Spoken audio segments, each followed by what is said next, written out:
Okay, well, welcome everyone. Nice to see all of you here. Today we are going to be talking about a wonderful trip into the Northwest Passage. So, in the wake of legends, a journey through the fabled Northwest Passage with Danna Walker.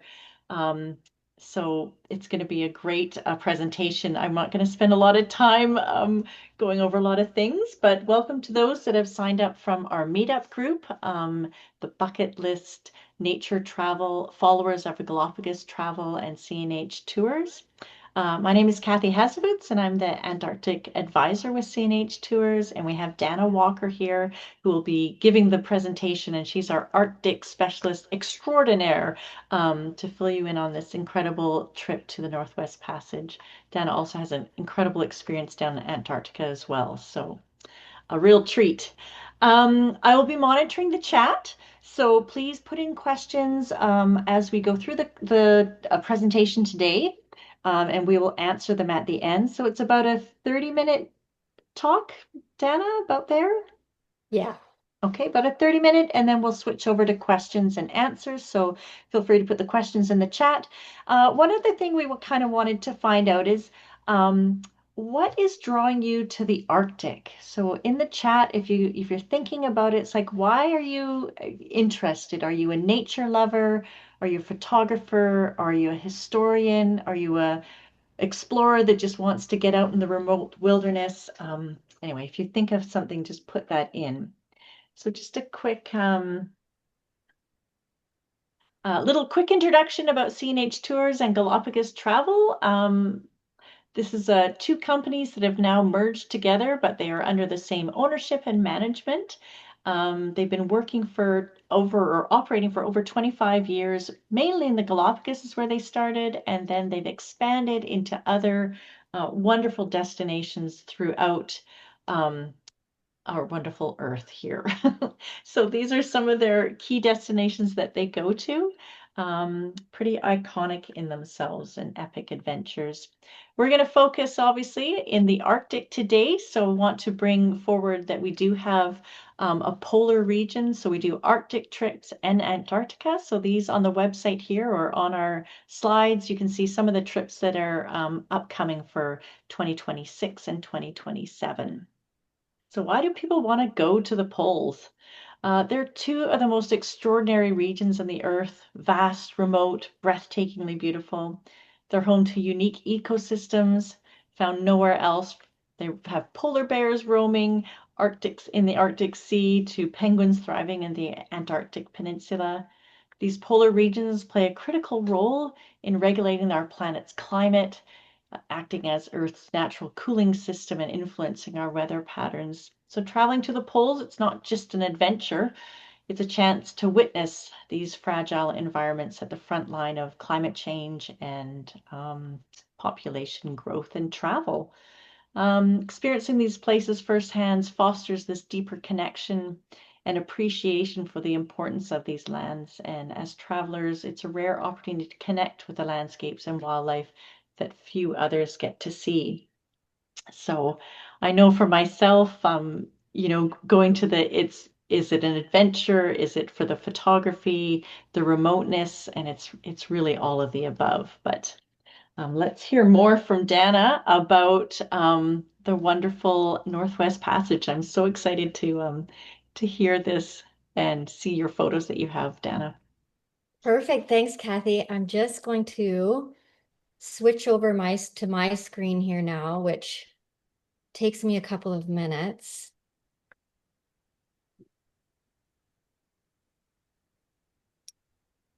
Okay. I think you're probably seeing my backyard here.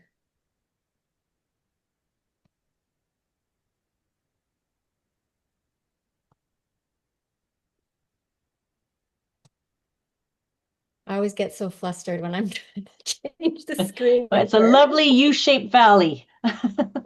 Perfect. Okay. Now you all see me, right? Yes. Okay. Thanks for joining, everyone. My name's Danna. I'm an Arctic specialist with a deep love for the polar regions. I grew up in a small town in British Columbia, Canada, and it's the kind of place where nature was a part of everyday life. And as a kid, I think I constantly was exploring the forests and lakes and snowy trails. And when I wasn't outside, I was reading everything I could about early explorers and dreaming of really icy, far off adventures. So that curiosity has stayed with me and eventually led me to work in some of the most remote and incredible places on Earth. I've had the privilege of traveling through Greenland, Svalbard, the Northwest Passage, and exploring the cultural heartlands of Nunavut and Nunatsiavut and the Northwest Territories. And as Kathy mentioned, also Antarctica. And I guess what I love most is sharing these places with others and, not just the landscape and the wildlife, but the stories and the history and the feeling of awe that they really inspire. So I always aim to create a space where people feel welcome and curious and inspired and like they're really a part of something special. And every trip is more than a destination. It's really a shared story. And it's my goal to help make those stories unforgettable for you so that you can take them home and share them with your family.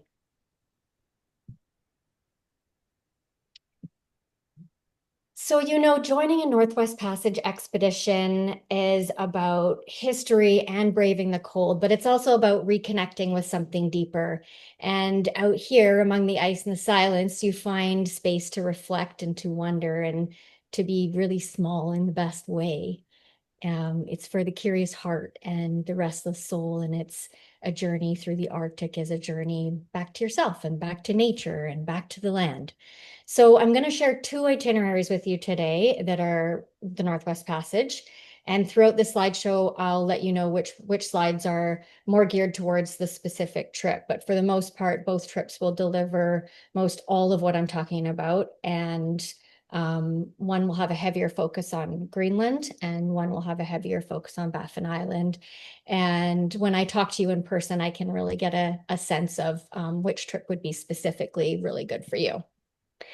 So let's start with this route winding through the icy waters of the Canadian Arctic archipelago. And this has been a focus of exploration, ambition, and tragedy for centuries. And it's a symbol of human endurance and it's a relentless pursuit of discovery.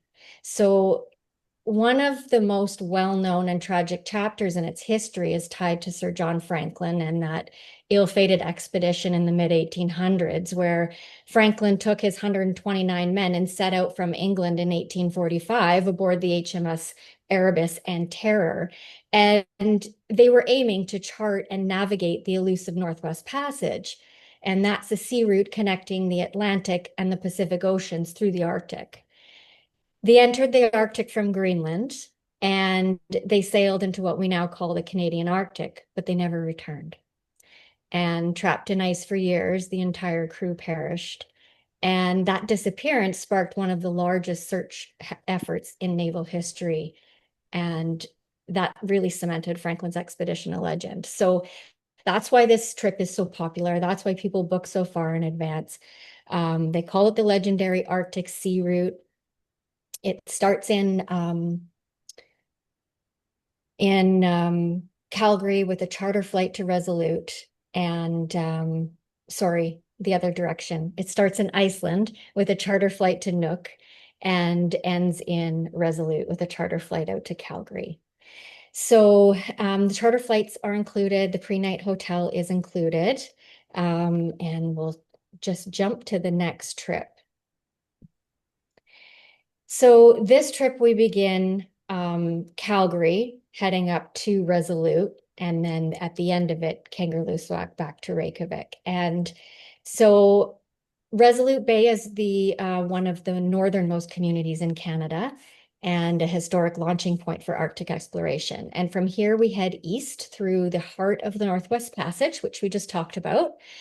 And from there, we cross Baffin Bay and sail into Greenlandic waters and our destination, the rugged glacier-carved coast of Northwest Greenland.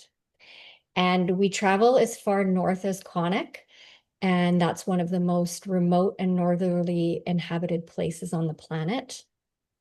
Here we have rich Inuit culture and we witness traditional ways of life that have endured in one of the harshest environments on Earth.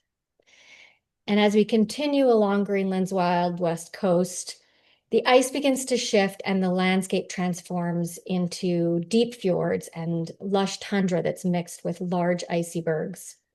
So it's not just a trip from point A to point B. It's a passage through time, through ice, and through the footsteps of explorers and the resilience of Arctic people. Um, it's the high Arctic at its most rugged and remote, and either one of these trips is a phenomenal experience. And if you can't decide which one, then you just do both.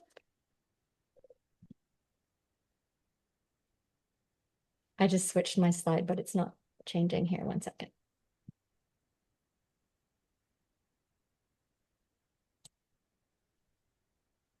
Let's try this. There we go. All right. So why travel on the Ocean Explorer? This is our vessel.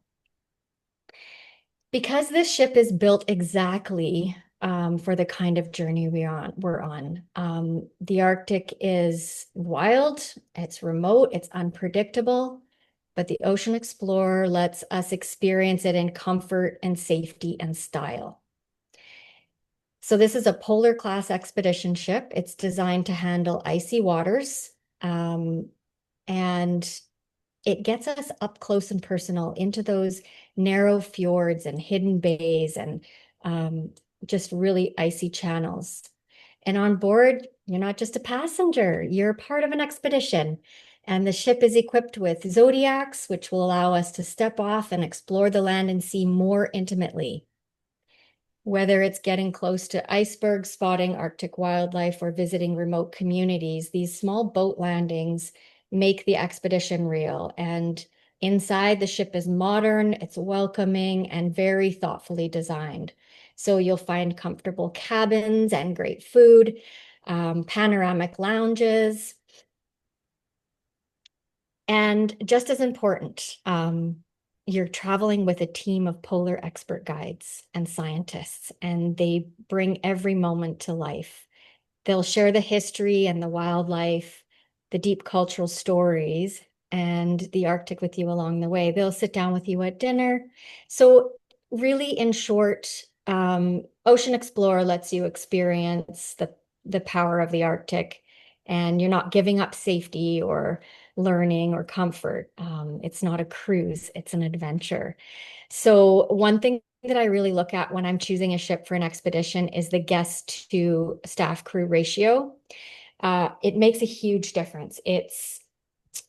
I know that over 150 passengers, it's very hard to deliver a true expedition because it becomes more about managing people and less about the product. So this guest staff crew ratio is very good. We've also got this ship is equipped with um, library and sauna and gym and jacuzzis. So all the cozy comforts of home and all the adventure you could ever want. Now all that boring stuff is out of the way. We know where we're going. We know how we're traveling. Let's get into some of these landing sites. So Sisimiut, Greenland, what a fascinating place. It has a unique mix of history and culture. It's the second largest town in Greenland. There's no roads in or out. It has one of Greenland's best museums, showcasing local culture and history. And this is open for our guests to enjoy. The town will often open up the church as well if it's not in use, and we can take a look inside there. And one of the first things you'll notice when visiting Sisimiut and other communities in Greenland is the brightly colored wooden houses. And there is a story behind that. These wooden houses were made this color for a reason, and it was kind of a practical code.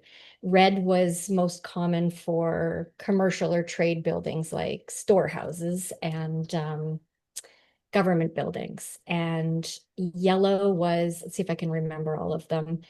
Yellow was hospitals and healthcare. Green is communication and radio stations. Black was always police station, and blue was also always associated with fish factories and fishermen's homes. So they've kind of continued this tradition, and it's kind of turned into more of a individual expression, but you do have to get approval to paint your house a certain color. So if you want to go with something like that turquoise blue one up on the hill, probably needed a permit for that. And it just gives a really brightly colored color to the landscape in the all the whiteness of winter. Another stop in Greenland on the west coast is Ilulissat.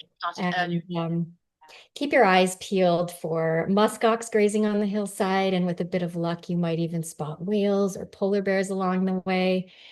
And once in Ilulissat, you'll have the opportunity to explore the UNESCO World Heritage Site. This is an extraordinary place. They've got a newly opened ice fjord center, and that offers a few insights into the glacier and the region's real deep connection to ice and climate. And you're free to explore at your own pace here, and you can walk, through the village, sit and take in the surroundings. This fjord is one of the most active in the Northern Hemisphere. And you can take a short walk right up to the edge of the fjord where you can witness these towering bergs up close, like you see in this picture here. So I have one more slide on this. This is the boardwalk through the UNESCO World Heritage Site. There's a lot of information, education along the way. And then once you're down viewing the bergs, you can just sit there and enjoy the scenery. This is the very beautiful architectural design of the Ice Fjord Center. There's a little coffee shop in there. They also have a, a, a frozen coolers that in glass boxes. So they've got core samples from the glacier, and there's a whole kind of display of it. It's very, very interesting.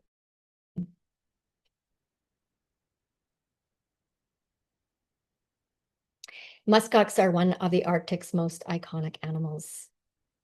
They're ancient, hardy survivors that have roamed the land since the ice ages, and you'll find them both in Greenland and the Canadian Arctic, especially in tundra regions where they graze on grasses and mosses and lichens. They're well adapted to the extreme cold with their thick, shaggy coats made of kivut, and that's one of the warmest natural fibers in the world. And you can actually buy that wool in Greenland. It's very, very expensive. I think it's about $100 US for a small ball of wool. So to make a pair of mitts or something, it probably costs you over $200 just to buy the wool. Despite their name, muskox aren't oxen at all. They're more closely related to goats and sheep. And we look for them in the open tundra landscapes, often in small herds in the summer, and they'll shed their undercoat in the fall. You'll see that they brush up against rocks and stuff. And sometimes when you're hiking through the tundra, you'll see muskox wool shedding out on the rocks. So spotting a muskox in the wild is like seeing a piece of Arctic history alive and well in the modern world. It's a strange sight. And as you wander through the town of Ilulissat, you'll also notice the presence of countless sled dogs. And that's a vital part of life and tradition in Ilulissat. This town is also the birthplace of Ned Rasmussen, and he's a renowned polar explorer and anthropologist. He famously crossed the Northwest Passage by dog sled during the fifth Thule expedition, which took place between 1921 and 1924, I think. And that was, he made history and he really deepened the world's understanding of Inuit culture along the way. So a very special place with a lot of history. Now, when we think of the Arctic, we often picture endless snow and ice, but there's so much more to the landscape, especially when it comes to the incredible rock formations. So let's just look at the big picture. You know, we'll start with ice. In the Arctic, you find massive glaciers, icebergs, and sea ice. And each formed under different conditions. You know, glaciers are the slow-moving rivers. They're compressed of snow and ice that carve through valleys over thousands of years, and they shape the land as they go. And when chunks of glacier break off into the sea, they form icebergs, some of which are the size of buildings with 90% of their mass hidden below the surface. And then there's the sea ice, which forms directly from freezing ocean, and it expands and contracts with the seasons. And in some places, you might even see pancake ice at that round, flat discs and the ice that forms in rough waters, and they bump together and they create these sculptured edges. And then there's the rock formations. So Arctic geology is pretty dramatic and ancient. And in places like Greenland in the Canadian Arctic, you can see exposed Precambrian bedrock that's billions of years old. And it's some of the oldest on Earth. You'll find steep fjords, glacier-carved valleys, and striking metamorphic rocks, all shaped by powerful natural forces like tectonics and erosion and repeated glaciation. So together, the ice and the rock tell the story of the landscape, constantly shaped by time and pressure and really extreme conditions. So it's super harsh and beautiful, but totally humbling at the same time. Approximately 15 species of whales frequently appear in the Arctic, and only 3 of them remain there all year, and that's the beluga, the narwhal, and the bowhead whale. And certain species like blue whale and the killer whale are only rarely seen, but I have seen them. Incredible sightings, actually. And other species are represented in large numbers. Disco Bay on the coast of Greenland has a lot of whales, and that's an area that will be very specific to the Epic High Arctic trip. So if you're a whale enthusiast, the coast of Greenland is incredible for whales. Sisimiut is Greenland's northernmost ice-free port, and it has a vibrant mix of tradition and modern life. It's the southernmost town with active dog sledding, and it marks the end of the Arctic Circle Trail. It's surrounded by beautiful rugged mountains and fjords, and it's a hub for year-round adventure and really deep cultural history. So this image on the left is a sod house. It's actually an entire home located in the museum and cultural area of the village. So you can go and see it. You can walk inside it. It's all staged, and the actual sod portion of the building is all still intact. It's incredible. This is another shot of the coast of Greenland further north, so very specific to Epic High Arctic. And there you see on the left muskox herd grazing in the hillside and amongst the Arctic cotton. And then this mountain lake on the right, which kind of goes with my next slide, but I wanted you to see this mountain with the lake below it, because this is the same mountain. And this was an incredible morning. I woke up to this site, basically opened my blackout curtains in my cabin, and this was my view. And when I first saw it, there was a lot more fog hovering over that island. And it was very mysterious, and I wondered where the heck I was. But this is Imanak, and it's a very, very specific to Epic High Arctic, and there is a beautiful hike here, and it goes around the entire island. And because of this mountainous structure right on the end of this island, all the snow sheds into that lake. And that's where the community gets their fresh water from. I believe there's about 500 people living here, and it's quite a little fishing hub in the summer. Both of these itineraries will have a crossing. So one at the top of Baffin Bay and the other near the bottom of Baffin Bay and Davis Strait. And entering into another country by ship is pretty awesome. It's the towering and magnificent scenery. We all really feel it, and you can see it on everyone's faces. And sometimes it's the cold wind on the outer decks making our eyes water, but it's often the emotion of it as well. It's a moment in time where everything just stops moving and the landscape draws you in and it holds you there in that moment. And I remember all my crossings in the Arctic and Antarctic, and they were all super memorable, and I will cherish them forever.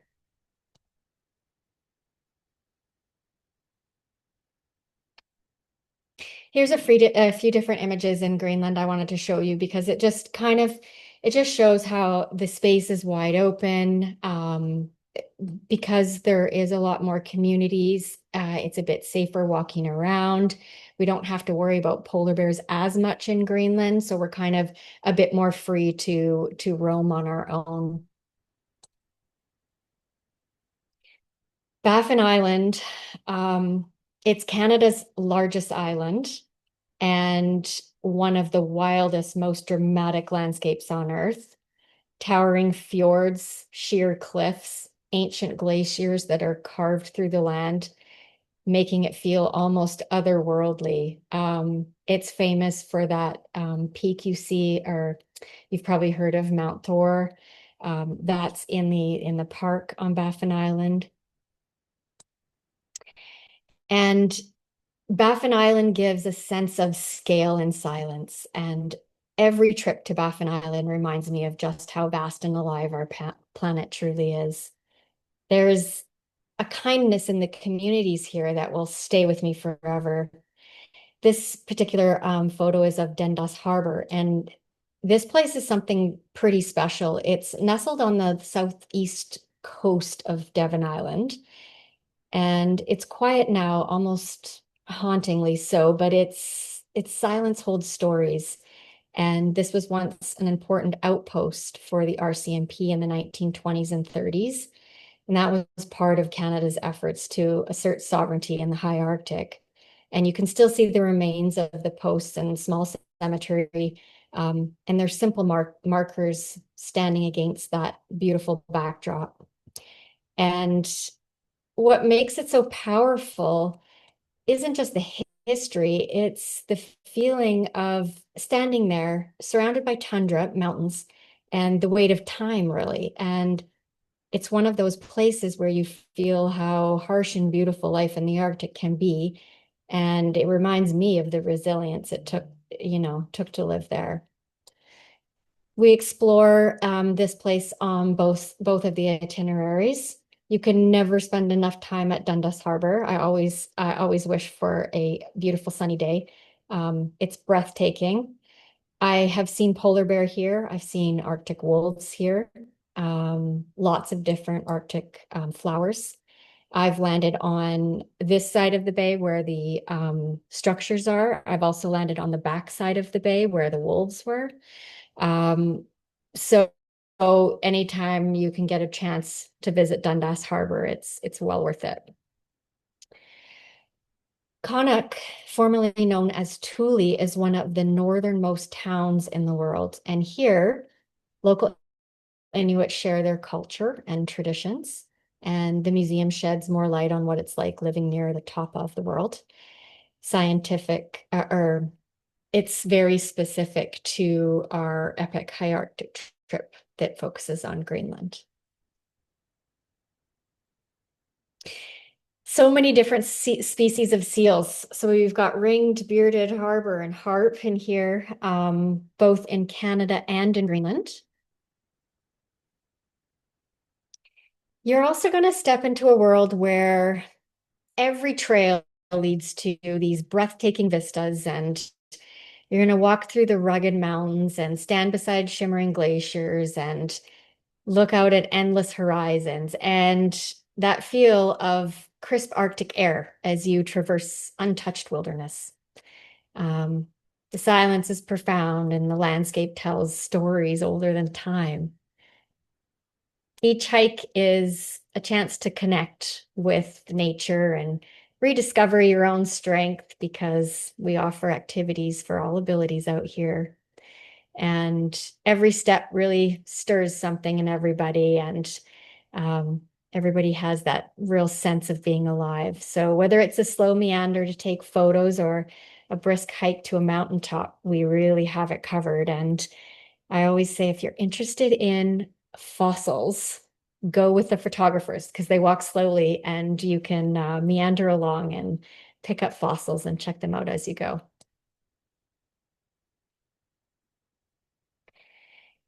Beachy Island lies in the icy waters of Nunavut. It's a remote and haunting landmark along the Northwest Passage. And here, remnants of Sir John Franklin's ill-fated expedition really linger. It's a tragic chapter in Arctic exploration, but it's marked by hope and endurance and loss. Franklin and his crew, trapped by ice and faced with unforgiving conditions, passed near this desolate island during their desperate search for the Northwest Passage. And artifacts found on Beachy Island tell silent stories of struggle and abandoned camps. There's tools and the echoes of the men who battled the relentless Arctic cold. So standing here, you feel the weight of history and courage of those who ventured into the unknown and their fate sealed by the merciless Arctic silence. Beachy Island it's a solemn memorial to human determination and the harsh realities of exploration. That's the only way to describe it. I'm not sure what happens to me when I visit Beachy Island. I'm not an overly spiritual person, but there's something about this place that really strikes me deep in my core. It's eerie, the stillness, the cold wind, the weight of history. It just presses in and it makes the air heavier and the silence louder. And there's a sense of connection here that I can't fully explain. And maybe it's reverence for the lost souls of the Franklin's men, or maybe it's that quiet respect for the unforgiving Arctic. It's a place that stirs something inside. It's beyond reason, it's beyond logic even, and it's a reminder that some places hold more than history. They hold a bit of emotion and they hold stories. So I've been to this landing several times, and every time it's nothing short of remarkable. Every experience has been different, and I would visit this place over and over and over. Oh, the king of the Arctic. Polar bears are essential inhabitants of the Northwest Passage. So they're relying on sea ice to hunt seals, which are their primary food source. And as the Arctic warms, the sea ice melts, and polar bears face increasing challenges finding enough food, making them key indicators of climate change and impact. And I have so many different stories around polar bear encounters. But they're skilled swimmers and they can cover large distances. There's no telling where you might see one, or a mother with a cub, or two, or several, if they've encountered a good feeding ground. Spotting a polar bear in the wild is a pretty incredible experience, and it's a reminder of the fragile balance in the Arctic ecosystem. Protecting polar bears means protecting the ice and the environment that sustains countless species across this unique and vital region. So we always aim to give back with our citizen science programs on board the ship and do what we can to bring research back. Well, this was an incredible day. Out on the outer decks of the ship with the binoculars searching for the king of the Arctic. And this day did not disappoint us.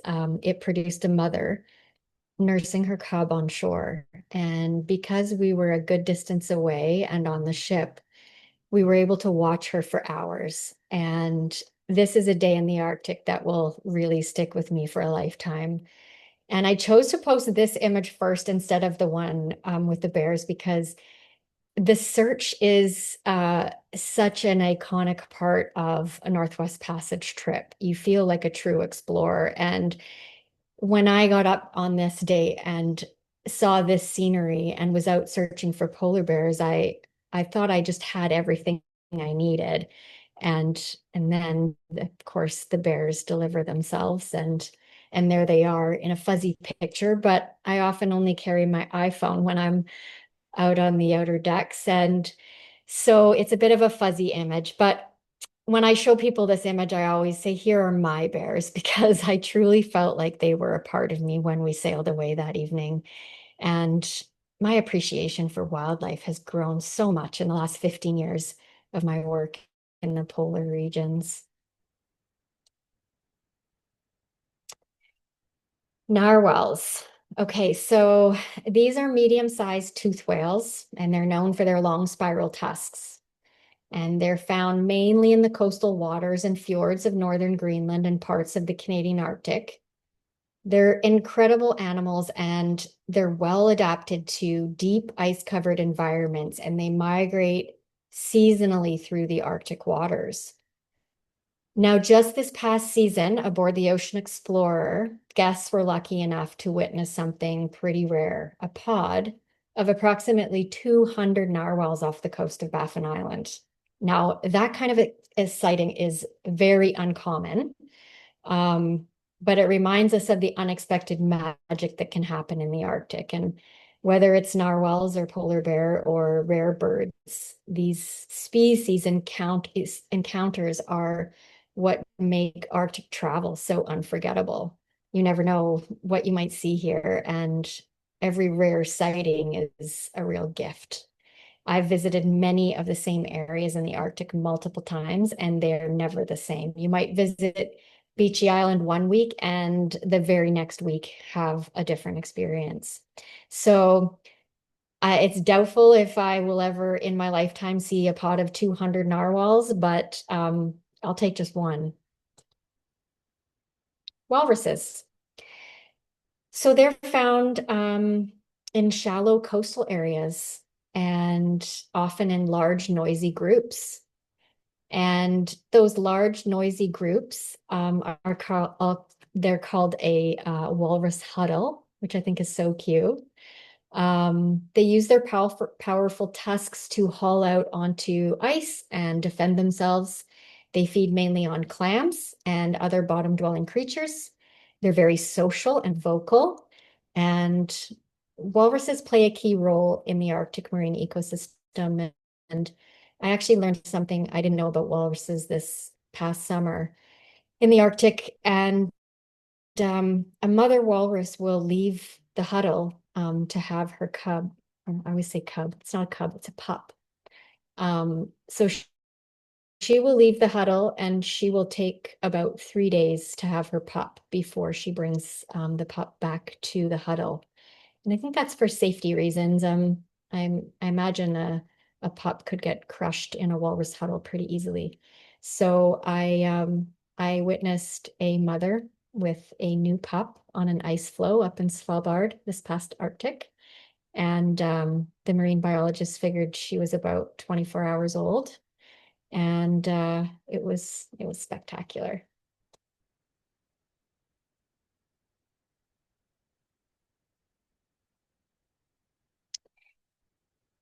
There's a lot of rich Inuit culture in both Greenland and in Canada. And here is an Inuit child in Canada after she has lit the kulik. Now, a kulik is a oil lantern. That's the Inuktitut word for oil lantern.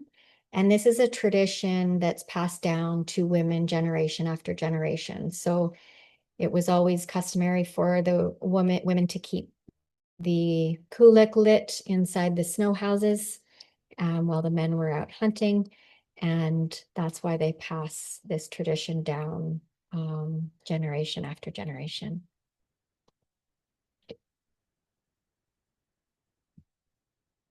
Kikatarjuak is one of the communities on Baffin Island. That word means big island in the Inuktitut language, and it's a remote community nestled between dramatic mountains and the icy waters of Baffin Bay, and it's often called the gateway to the Iowituk National Park. Kikatarjuak is one of the few points to this remote wilderness known for granite peaks, deep fjords, and Arctic glaciers. And as an expedition stop, it offers views of the Penny Ice Cap and the surrounding peaks. And there's opportunity here to spot bowhead whales, narwhals, and seals in the waters nearby. And you will experience a very warm welcome from the local Inuit communities, often with a cultural demonstration, some throat singing or storytelling, and a true sense of isolation and raw natural beauty that's hard to find anywhere else. Visiting Kekatarjuaq feels like stepping into the heart of the high Arctic. It's untouched and it's deeply moving.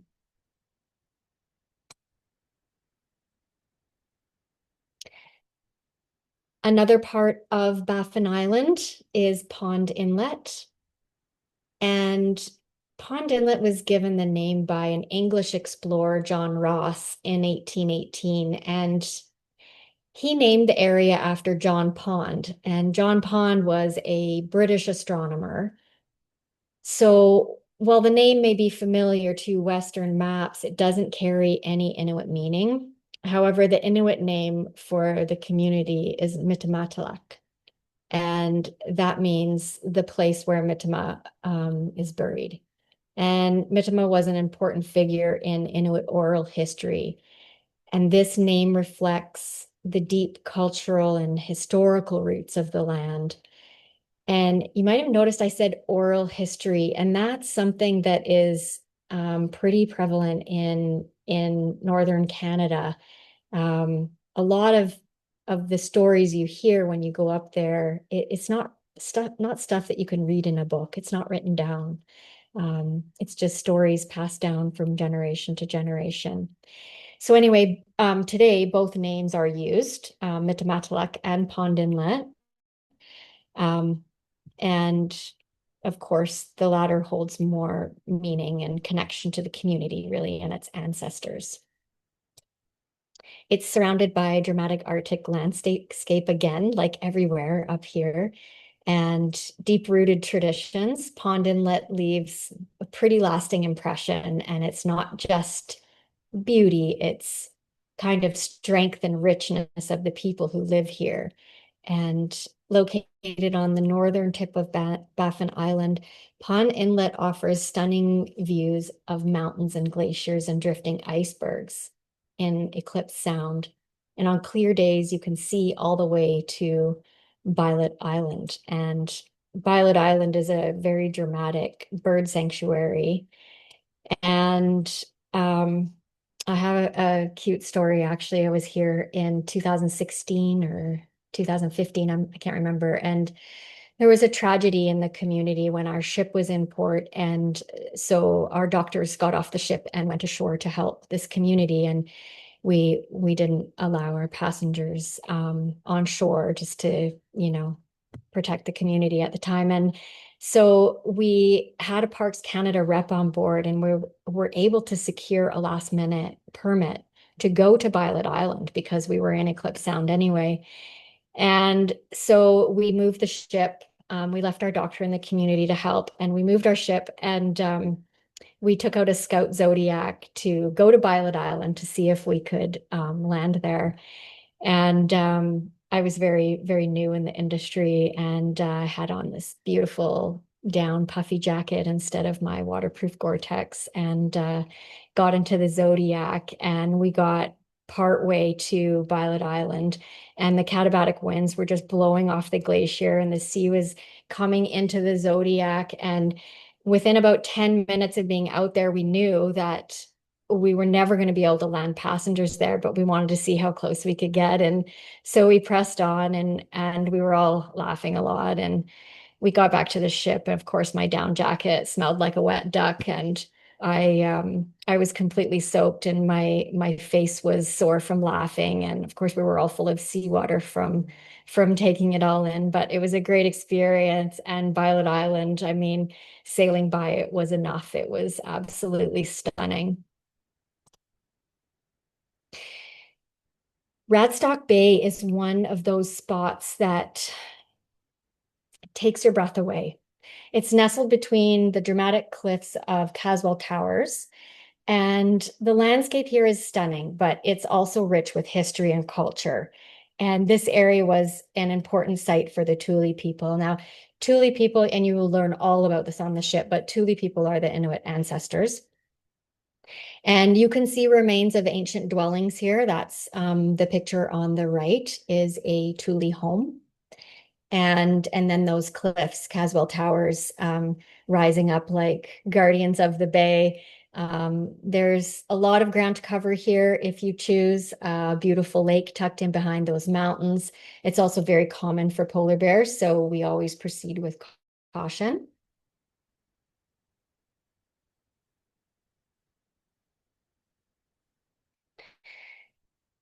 Oh, this is an interesting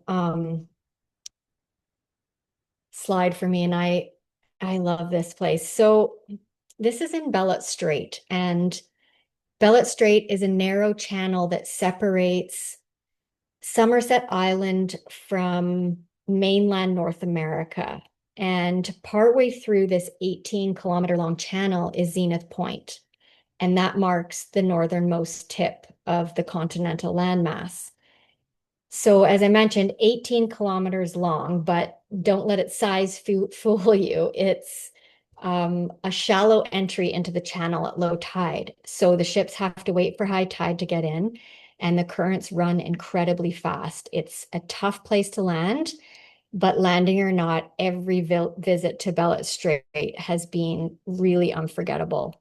I've also sailed through from east to west in the midnight sun, shamelessly singing the Stan Rogers Northwest Passage song out on the outer decks. And I've sailed through from west to east as well and landed at Fort Ross on the other side, which is a old Hudson's Bay post. Every time I have seen muskox grazing on the hillside. And one time I went through, we spotted 8 different polar bears swimming in the water. So it's a rich area. And if you get to land here, that's even better. You can see the rocks piled up. That marks Zenith Point. The last time I was at this place in 2023, I was with one of our staff members, was a kayak guide from Australia. And that was this point was his first time in Canada. So Zenith Point. So pretty cool. Anyway, I think we are almost, yes, that is the end. So I'll give you a few minutes to jot down my contact information if you don't already have it before I stop sharing. And please feel free to ask as many questions as you like.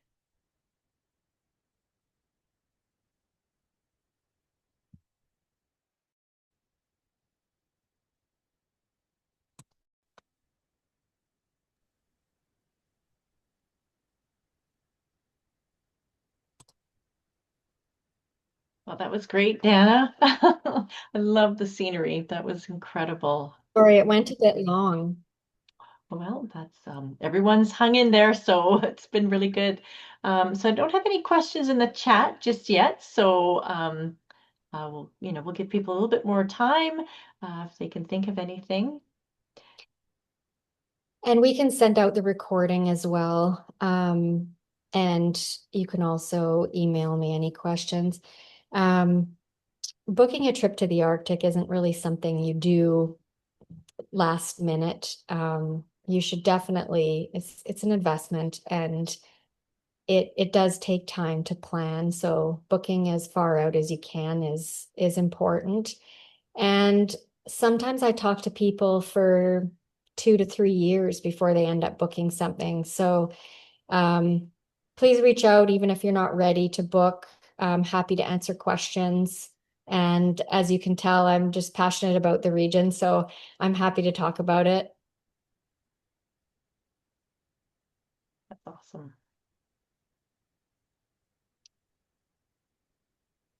Okay, well, if no one has any questions, we'll end it there. And thank you so much, Danna, for sharing your wonderful experiences to the Arctic and the Northwest Passage. That was wonderful.